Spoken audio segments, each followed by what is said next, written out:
बिस्मिल्लाहिर्रहमानिर्रहीम। नाज़रीन अस्सलाम वालेकुम। मैं हूं आपका मेज़बान साबिर शाकिर। वफाकी दारुल हुकूमत इस्लामाबाद से कुछ ताज़ा तरीन और अहम मालूमात आपके साथ शेयर करते हैं। पाकिस्तान के हालात व वाक़यात, सियासी सूरत हाल पर एक नज़र। 9 अप्रैल 2022 और आज है 9 अप्रैल 2025। पिछला व्लॉग ज़रूर सुन लीजिएगा, उसमें मैंने कुछ तस्करा किया है 9 अप्रैल के हवाले से। और अब चूंकि इस वक्त जब मैं रिकॉर्ड करवा रहा हूँ, पाकिस्तान में तकरीबन 10 साढ़े 10 बज चुके हैं। 10:30 बजे का वक्त है जब मैं ये व्लॉग करवा रहा हूँ। तो इस वक्त हम मौजूद थे वजीर आजम हाउस में, इमरान खान साहब के पास। शहीद अरशद शरीफ, इमरान रियाज, हम सब मौजूद थे। तकरीबन 6-7 जर्नलिस्ट थे, समी इब्राहिम साहब भी थे। और उसमें इमरान खान साहब 3 साल पहले भी मुतमईन नजर आ रहे थे और उनको मालूम था कि उन्होंने क्या करना है और आगे कैसे बढ़ना है। उनके चेहरे पर किसी किस्म के परेशानी के असरात नहीं थे। उनको मालूम था कि चंद घंटों के बाद वो वजीर आजम नहीं रहेंगे, लेकिन वो एक एक हिदायत दे रहे थे। स्पीकर को हिदायत दे रहे थे, डिप्टी स्पीकर को दे रहे थे, चीफ जस्टिस लॉ मिनिस्टर को हिदायत दे रहे थे, अपने स्टाफ को दे रहे थे कि चीफ जस्टिस ऑफ पाकिस्तान तक ये बात पहुंचाई जाए, चेयरमैन सेनेट तक पहुंचाई जाए। स्पीकर को बताया कि आप जाएं और कौमी असम्बली के तमाम अराकीन को बताएं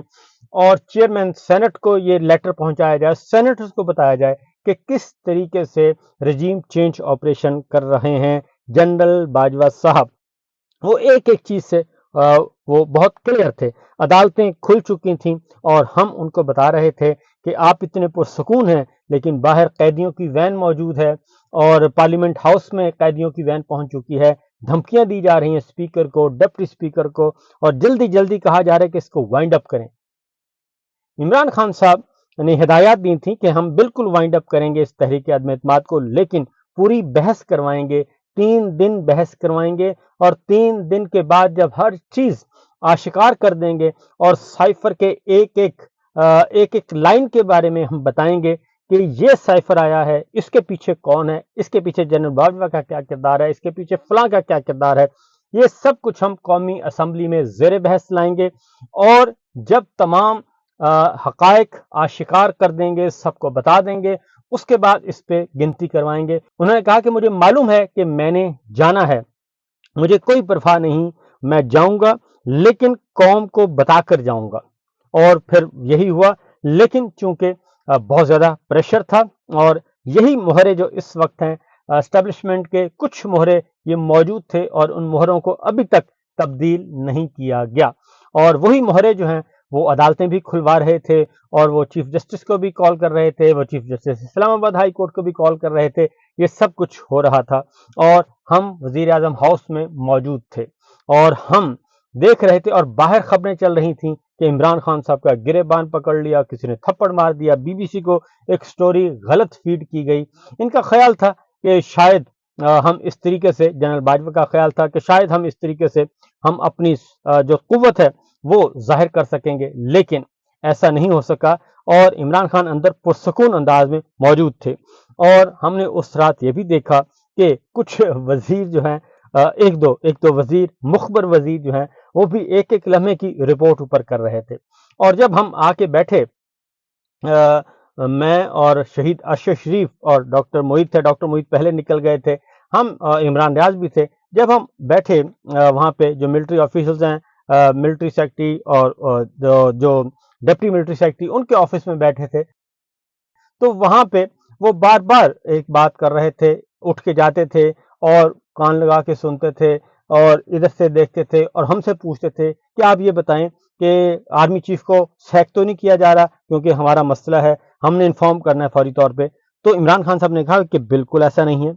मैं कोई सैक नहीं करूंगा, किसी को भी सैक नहीं करूंगा, और हमने तो सिर्फ साइफर को डिक्लासिफाई करने के लिए ये कैबिनेट की खुसूसी मीटिंग बुलाई है। तो लिहाजा वो उस रात यही हुआ और डिक्लासिफाई कर दिया गया, और वो भी फुली नहीं किया गया बल्कि लिमिटेड स्कोप के साथ कि चीफ जस्टिस ऑफ पाकिस्तान को बताया जाए, पार्लियामेंटेरियंस को बताया जाए, चेयरमैन सेनेट को बताया जाए, सेनेटर्स को बताया जाए। लेकिन ये भी काबिल कबूल नहीं था और कुछ जर्नलिस्टों को भी कहा गया कि आप भी आज साइफर जो है वो पढ़ कर जाएं, और हमें भी रोक लिया गया था कि आपने भी साइफर पढ़ कर जाना है, कॉपी नहीं हम दे सकते, लेकिन पढ़ लेना उसमें लिखा क्या है। तो یہ سب کچھ ہو رہا تھا، اور اس کے بعد عمران خان صاحب نے ڈائری پکڑی، اور ہم نے خود دیکھا، اپنی آنکھوں سے دیکھا کہ ان کا گاڑیوں کا روٹ لگا، گاڑی میں بیٹھے اور پرسکون انداز میں ایک ڈائری کے ساتھ آئے تھے، اور ایک ہی ڈائری کے ساتھ وہ سیدھے گئے ہیلی پیڈ پہ، اور وہاں سے اڑے اور بنی گالہ میں چلے گئے، اور اس کے بعد وہ وزیر اعظم ہاؤس میں نہیں آئے، کیونکہ اصول جو قانون اور آئین یہ کہتا ہے کہ تحریک عدم اعتماد منظور ہو بھی جائے تو نئے وزیر اعظم کے انتخاب تک اور نئے وزیر اعظم کے حلف تک وہی وزیر اعظم رہیں گے جن کے خلاف تحریک عدم اعتماد ہوئی ہے۔ لیکن عمران خان صاحب دوبارہ وزیر اعظم ہاؤس میں نہیں آئے، اور انہوں نے کوئی آفیشیل ورک نہیں کیا، کوئی فائل نہیں دیکھی، اور آرام سے وہ بنی گالہ میں مقیم رہے۔ اس کے بعد پھر اگلا یہ کام ہوا کہ ان کا خیال تھا کہ عمران خان جو ہے، جنرل باجوہ کا خیال تھا کہ عمران خان کو جیسے ہی ہم ہٹائیں گے تو یہ فوراً ہمارے ساتھ رابطے کریں گے، سب کچھ کریں گے۔ لیکن ہوا یہ کہ اگلے ہی دن جب یہ ہٹا دیا گیا اور تحریک عدم اعتماد جبرن جو ہے وہ مینوپولیٹ کر کے جو رجیم چینج آپریشن کیا گیا، تو اگلے دن پاکستان کے عوام سڑکوں پہ تھے، اور ایک سمندر تھا عوام کا، اور یہ صورتحال تھی۔ پھر ایک اور بات آپ کو بتاؤں کہ جنرل باجوہ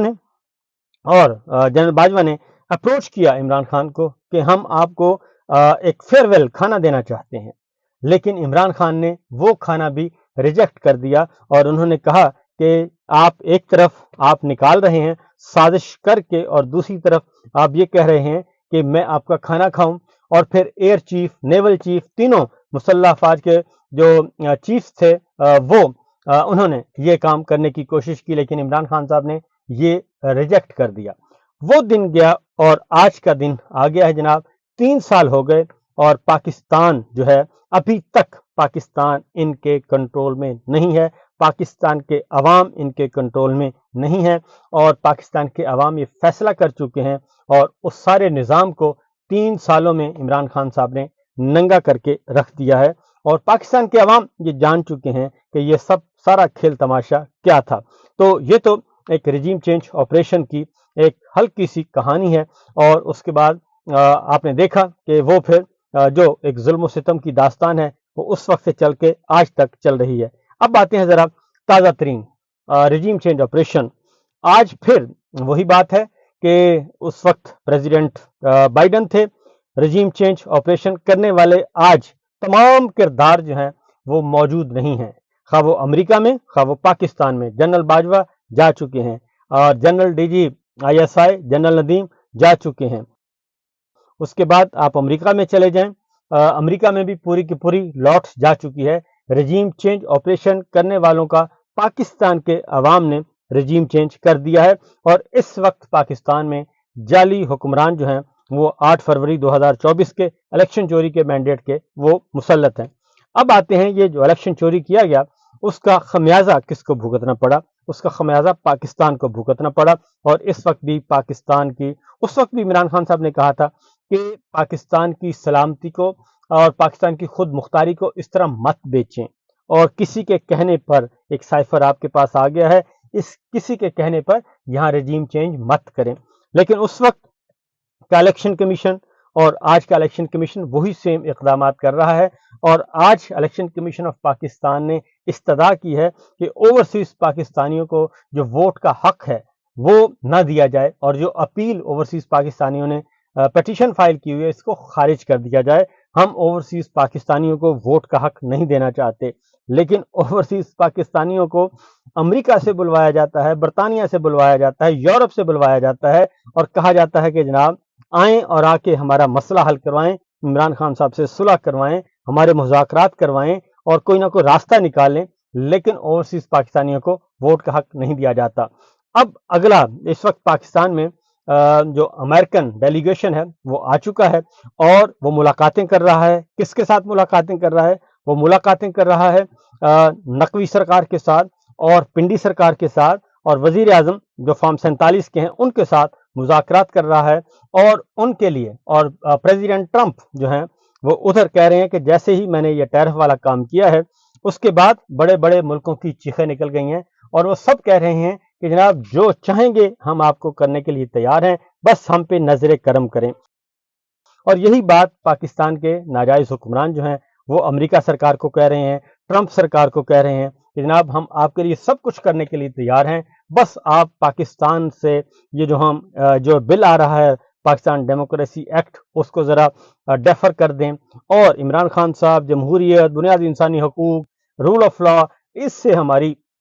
जान छुड़वाएं, हम आपके ताबेदार हैं, हम ये सब कुछ करने के लिए तैयार हैं। और अब जो खेल खेला जा रहा है वो है जनाब 20 तारीख तक की तारीख रखी हुई है। मैं आपको बता दूं कि 20 तारीख तक बहुत ही क्रुशल वक्त है, और उसमें चीज़ों को फाइनल करना है कि अमेरिका के साथ बातचीत चल रही है। अमेरिका बहुत कुछ मांग रहा है इनसे, वो बहुत कुछ मांग रहा है, और वो कहता है कि जनाब अगर आपको ये नाजायज़ हुक्मरानी आपने करनी है तो फिर ठीक है, आप हमारे साथ मामला तय करें। और उन्होंने मुख्तलिफ किस्म की तलवारें लटका दी हैं पाकिस्तान के हुक्मरानों पे, और बुनियादी तौर पे वो तलवारें पाकिस्तान पे लटक रही हैं, लेकिन चूंकि पाकिस्तान के हुक्मरान कमज़ोर तरीन पोजीशन पे हैं, और वो खा पिंडी वाले हुक्मरान हैं या इस्लामाबाद वाले हुक्मरान कमज़ोर पोजीशन में हैं, और अमेरिका सरकार को पता है कि पाकिस्तान के अवाम इनके साथ नहीं है, इनकी ये लेजिटिमेट हुक्मरान नहीं है, लेजिटिमेसी इनके पास नहीं है,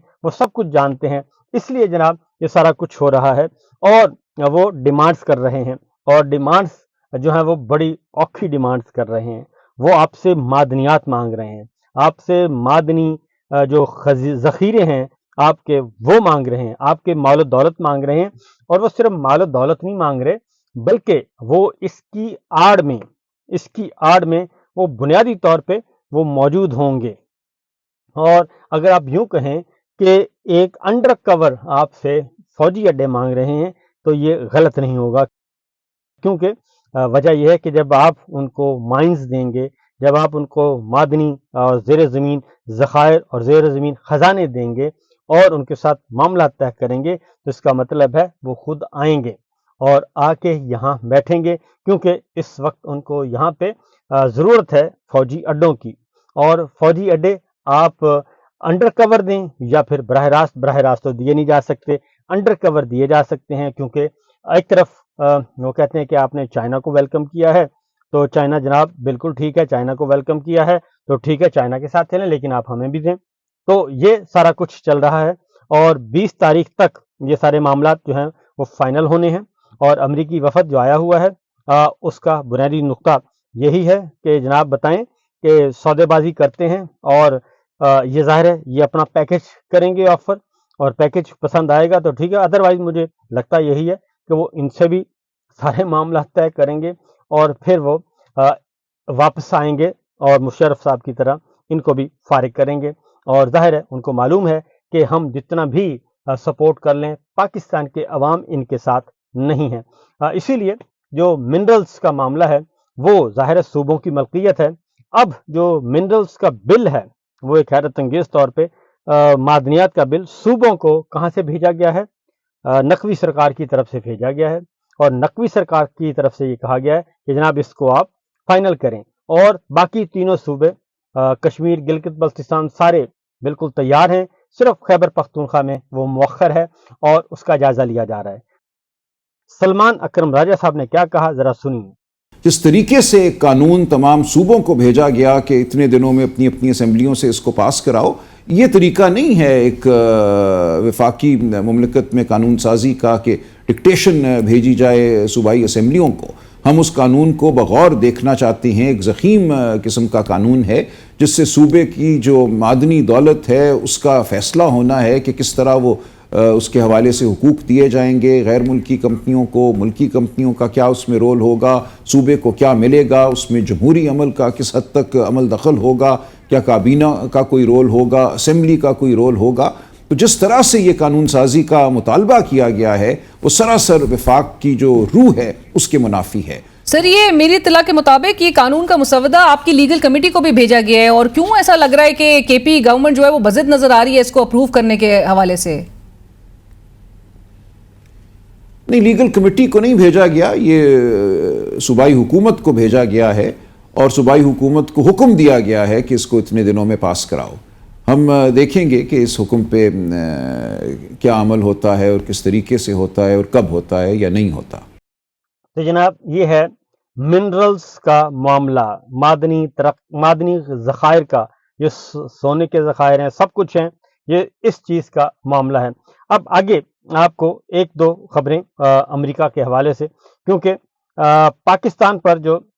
امریکہ نے ٹیرف کیوں لگایا ہے، امریکی محکمہ تجارت نے اس کی رپورٹ جاری کر دی ہے،